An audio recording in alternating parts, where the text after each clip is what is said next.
আসসালামু আলাইকুম রহমতুল্লাহ। আমি মোহাম্মদ তরিকুল ইসলাম, অধ্যয়ন করছি তিব্বিয়া হাবিবিয়া ইউনানি কলেজ, ঢাকা। আজকে একটা গুরুত্বপূর্ণ ভেষজ উপাদান নিয়ে কথা বলবো। এটা হচ্ছে উলট কম্বল গাছ। আপনারা দেখতে পাচ্ছেন, এটা হচ্ছে উলট কম্বল গাছ। এই গাছটা অনেক সময় বড় হয়, আমাদের এখানে অনেক সময় হেলে দুলে থাকে, পড়ে থাকে। এটা প্রতি মানুষের নজর থাকে না।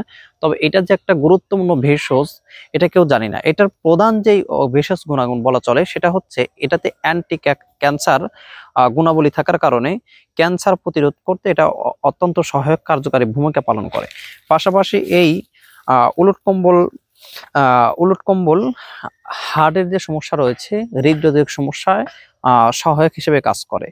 আর অবশ্যই ক্যান্সারের ক্ষেত্রে এটার পাতা এবং এটার ফুল ব্যবহার করতে হবে, তাহলে ক্যান্সারের ক্ষেত্রে প্রতিরোধের ক্ষেত্রে এটা সহায়ক ভূমিকা পালন করবে। আর পাশাপাশি এগুলা ডাগর থেকে যেই ভিজে সারা রাত এরকম ডাগরগুলো নিয়ে, এটা যদিও নষ্ট হয়ে গেছে, এই ডাগরগুলো ভিজিয়ে উপর থেকে এক পোলা ছালটা উঠিয়ে এটা সারা রাত ভিজিয়ে রাখলে যেই তরল পানিটা পাওয়া যাবে, তরল লিকুইডটা পাওয়া যাবে, এটা যদি আমরা সেবন করি তাহলে ক্যান্সার, হার্টের সমস্যা, ডায়াবেটিস, পাশাপাশি আমাদের এই কোষ্ঠকাঠিন্য, বুক জ্বালা পোড়া এবং বীর্যের ঘনতা শুক্রাণু হরমোনের সমস্যা, এগুলো দূর হবে ইনশাআল্লাহ। তাই আপনারা ন্যাচারাল ভেষজ সেবন করে সুস্থ থাকুন। আসসালামু আলাইকুম রহমতুল্লাহ।